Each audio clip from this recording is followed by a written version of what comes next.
aujourd'hui avec le pasteur Joseph Prince. Louons le Seigneur. Je vais partager avec vous que nous sommes une Église qui attend, car nombre d'entre vous êtes destinés au ravissement ou l'enlèvement.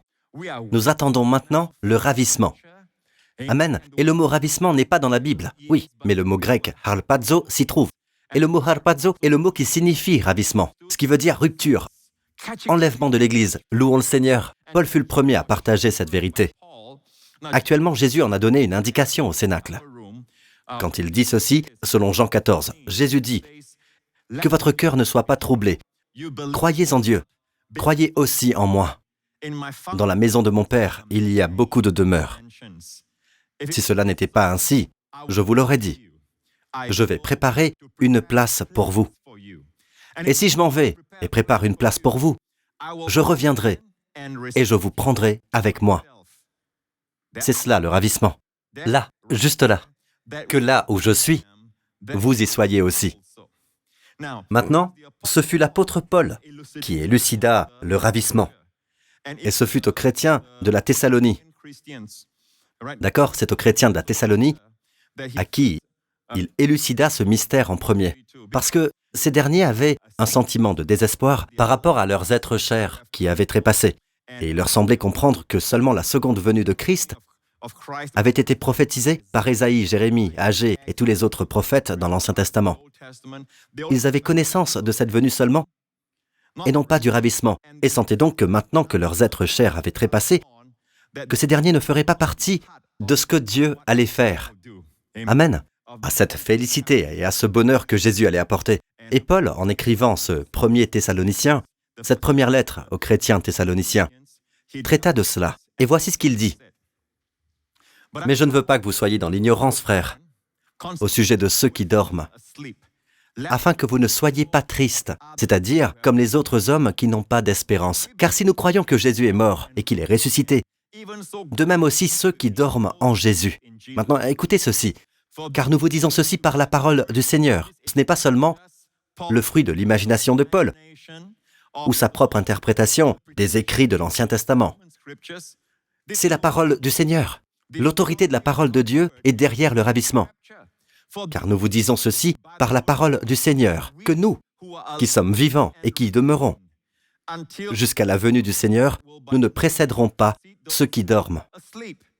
Car le Seigneur lui-même descendra du ciel avec un cri, avec la voix de l'archange et avec la trompette de Dieu, et les morts en Christ ressusciteront les premiers. Puis nous qui sommes vivants et qui demeurons, nous serons enlevés, harpazo, avec eux dans les nuages, à la rencontre du Seigneur en l'air. Et ainsi, nous serons toujours avec le Seigneur. C'est pourquoi consolez-vous les uns les autres par ces paroles. Et ce n'est pas tout, peuple de Dieu. La Bible dit quand le ravissement arrivera, nous aurons un corps nouveau.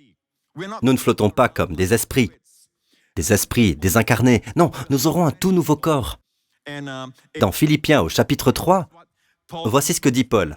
Par l'Esprit, car notre citoyenneté est dans le ciel, et de là aussi, nous attendons le Sauveur, le Seigneur Jésus-Christ. Remarquez, peuple de Dieu, que la position chrétienne n'est pas d'attendre la tombe avec impatience. Ce n'est pas d'attendre la mort, de vieillir et de mourir. D'accord ? La position chrétienne ici est très claire.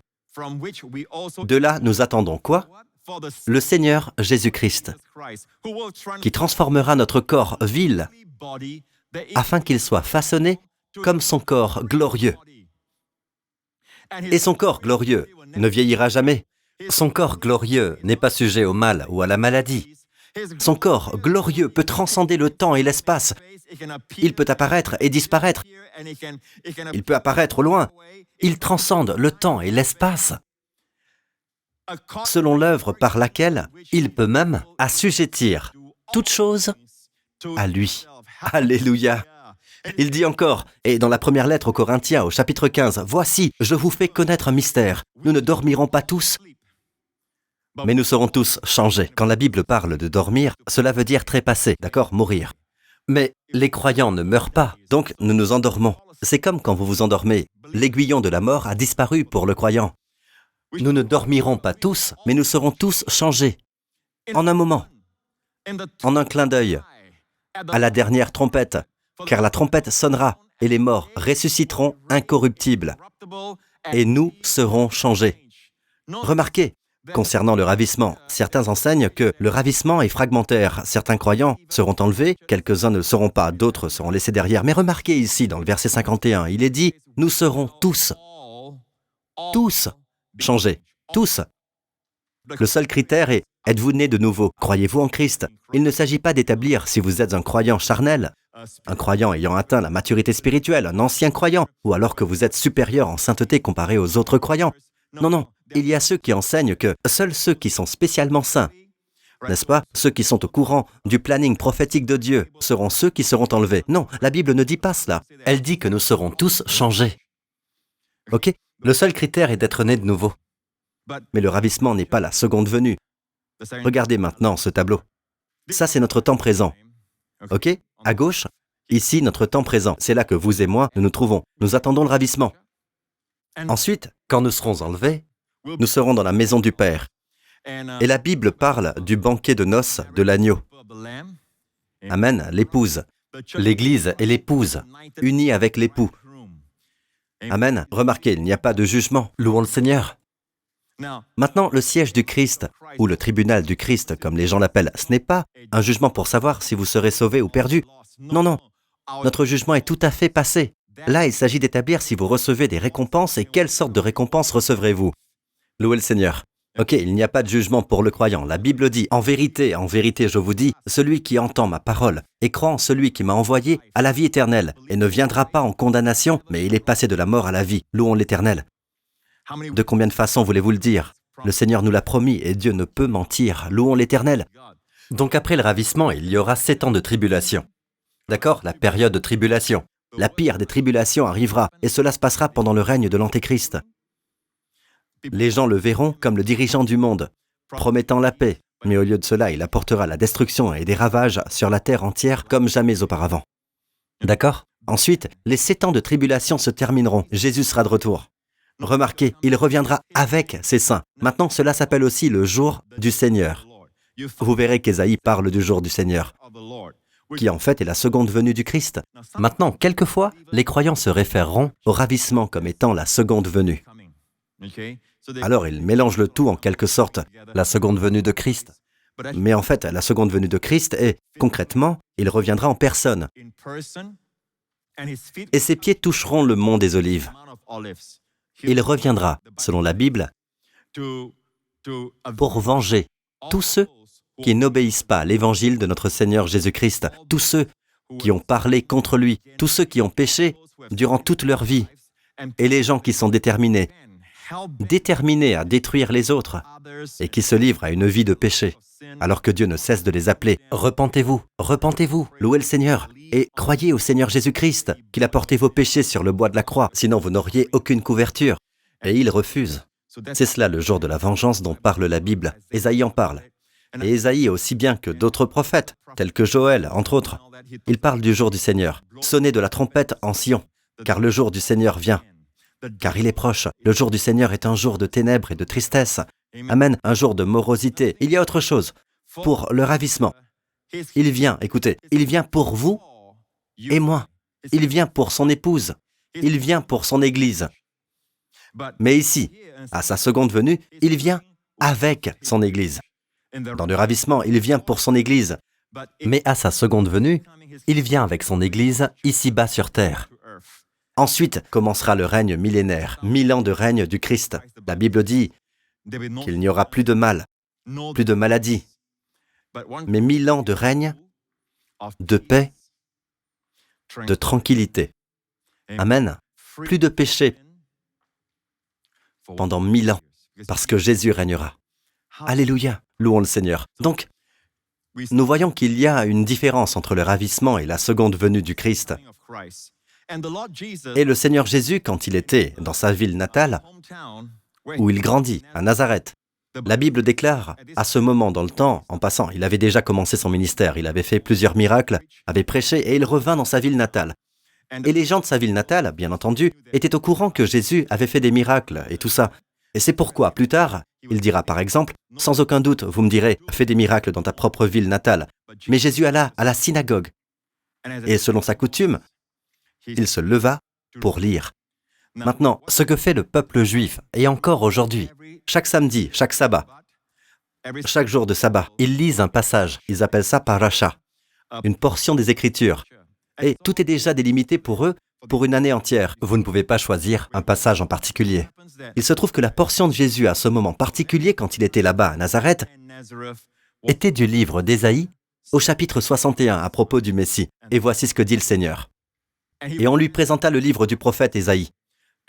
Et quand il eut ouvert le livre, il trouva l'endroit où il était écrit « L'Esprit du Seigneur est sur moi, parce qu'il m'a oint pour prêcher l'évangile aux pauvres.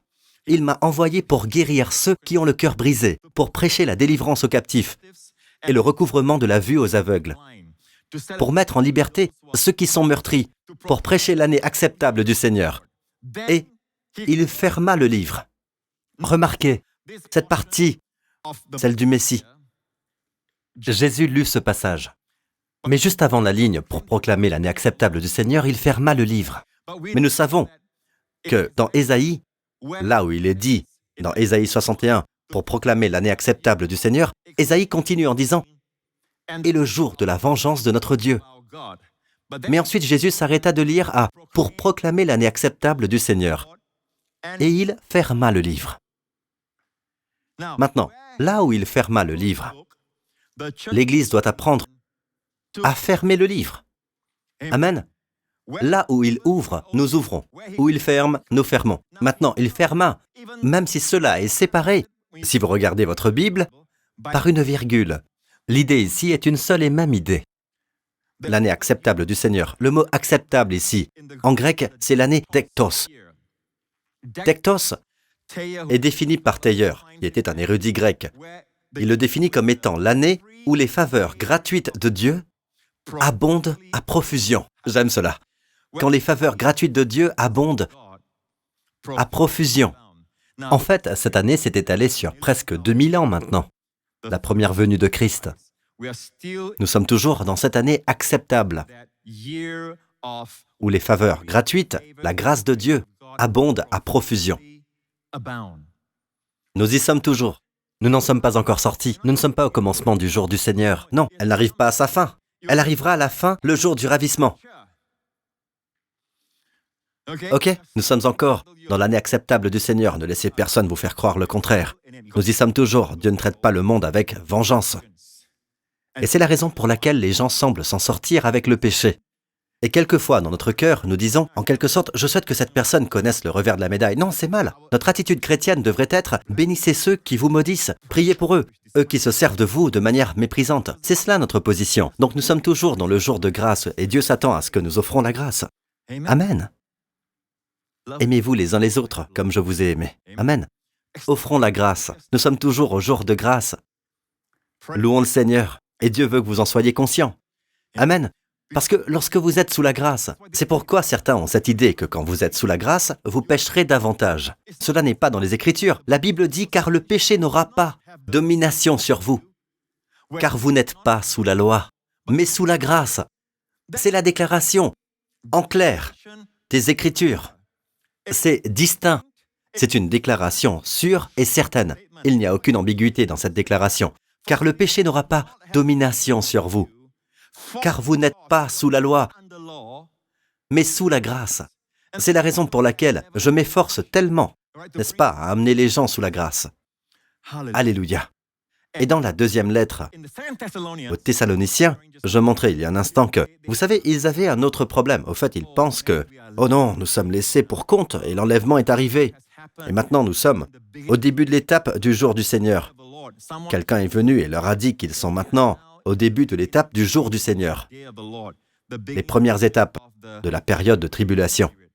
Est-ce que cela ne ressemble pas à beaucoup d'enseignements que vous voyez sur les réseaux sociaux et partout ailleurs? Nous sommes maintenant au début de la tribulation. C'est le même problème auquel avaient à faire face les chrétiens thessaloniciens. 2 Thessaloniciens chapitre 2.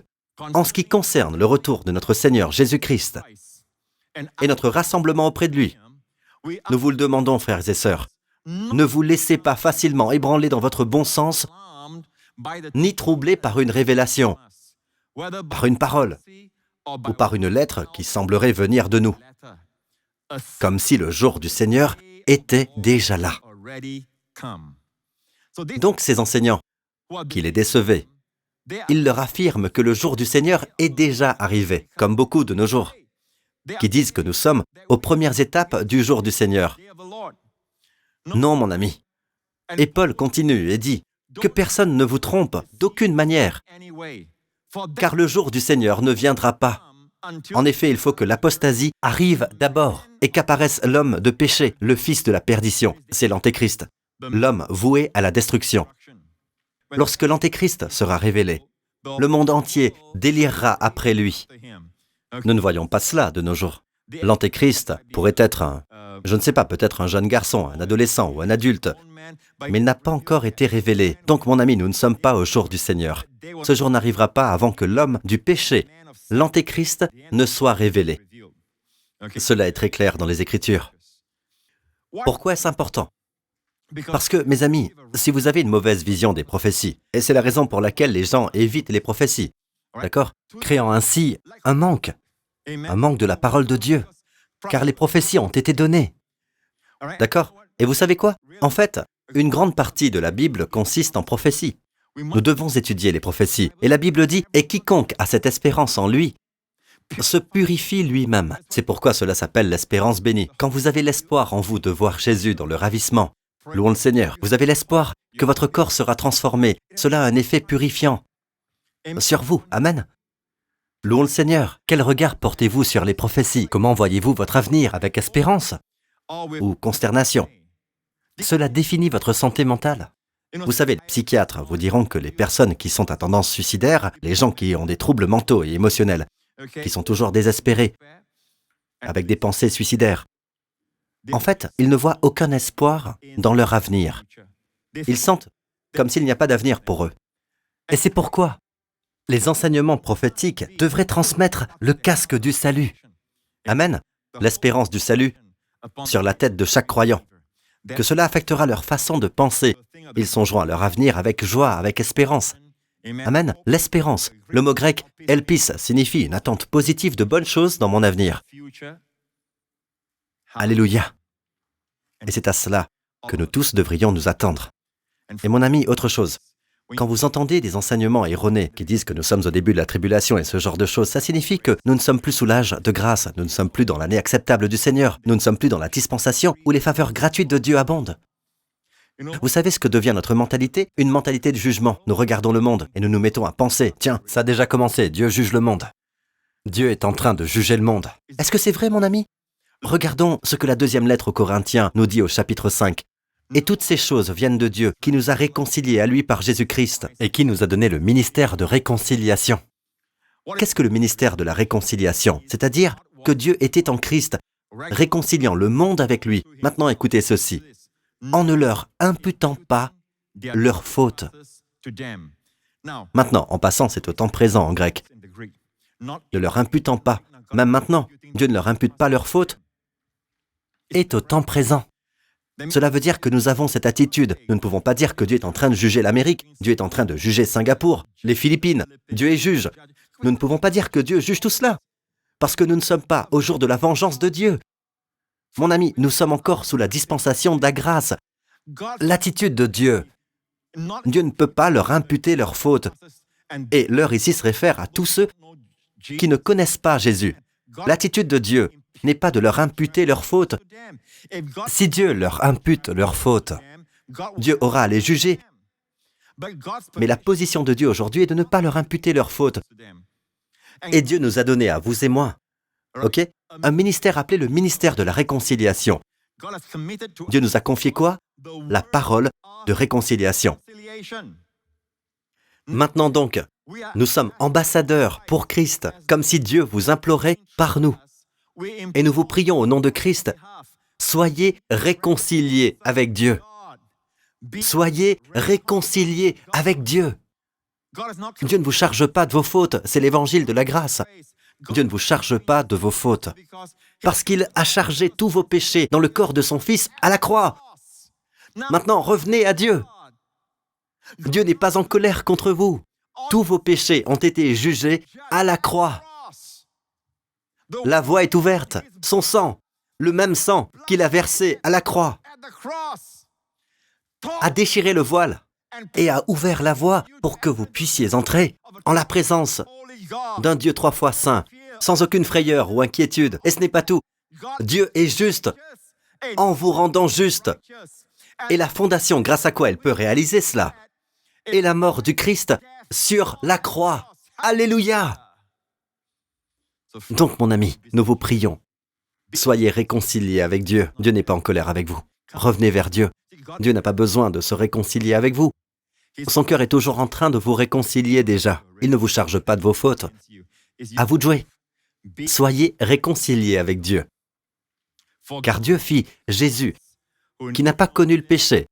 Il n'a pas connu le péché. Il n'a commis aucun péché. En lui, il n'y a pas de péché. Eh bien, Dieu a fait Christ, qui n'a pas connu le péché, être pécheur pour nous, afin que nous devenions la droiture de Dieu en lui. Louons le nom de Jésus. Alléluia. Mon ami, croyez le Seigneur Jésus-Christ, et vous serez sauvés. Louons le Seigneur. Faites cette prière avec moi. S'il s'agit de vous, où que vous soyez en ce moment, faites cette prière avec moi. Dites, Père Céleste, je te remercie pour le don de ton Fils, mon Seigneur et Sauveur Jésus-Christ. Je te remercie, Père, que tu l'as ressuscité d'entre les morts, quand je fus justifié en lui. Je te remercie, Père, que je suis maintenant la justice de Dieu en Christ, parce que Jésus-Christ est mon Seigneur et mon Sauveur. À partir de maintenant, la bonté et la miséricorde me suivront tous les jours de ma vie, et ce jusqu'à ce que je demeure dans la maison du Seigneur pour toujours, au nom de Jésus. Amen. Bienvenue dans la famille de Dieu.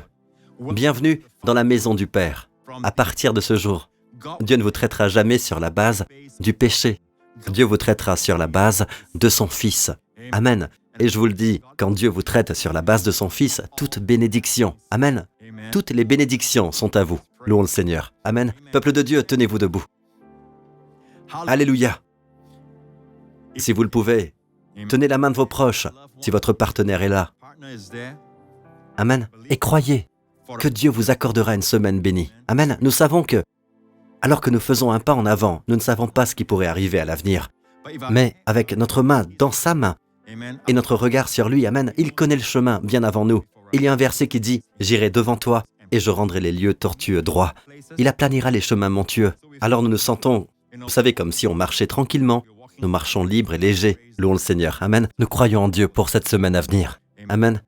Cette semaine qui vient, le Père qui est aux cieux, lui-même qui vous aime, vous accorde une semaine bénie. Une semaine où vous et votre famille serez protégés de tout virus et de tout variant. Où tout au long de cette semaine, vous êtes protégés de toute maladie et de tout mal, et que vous soyez protégés de tout danger, de tout accident. Car Dieu a promis qu'aucun malheur ne vous atteindra, ni qu'aucun fléau ne s'approchera de votre demeure. Pourquoi? Parce que, enfants de Dieu, vous et votre famille êtes dans le lieu secret du Très-Haut. Vous êtes maintenant en Christ, à l'ombre du Shaddai. Alléluia. Et que Dieu remplisse votre cœur d'amour, de joie et de paix tout au long de cette semaine. Et je prie, au nom de Jésus, que vous et vos proches, même vos petits, aurez une révélation spéciale par l'esprit de sagesse et de révélation dans la connaissance du Christ lui-même, que vous tomberez plus profondément en amour avec lui cette semaine, au nom du Seigneur Jésus-Christ, et que tout au long de cette semaine, vous sentirez la communion, le commandement et l'amitié du Saint-Esprit dans votre vie, vous conduisant, vous guidant sur les chemins de la plénitude de la joie et des chemins d'abondance et des chemins de paix. Au nom du Seigneur Jésus-Christ, et le peuple de Dieu dit Amen. Que Dieu vous bénisse.